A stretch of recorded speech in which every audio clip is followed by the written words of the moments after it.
हे पारी पाखा पहेलै छ तिल फुल्यो कि तोरी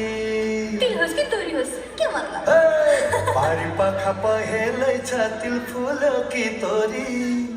काली काली भन्थे तर रहेछ माया गरी ए तिम्रै बोली सुन्नी हो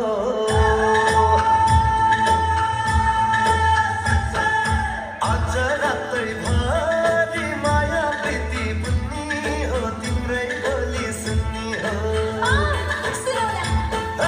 आज रातैभरि माया प्रीति बुन्नी हो तिम्रै बोली सुन्नी हो आज रातैभरि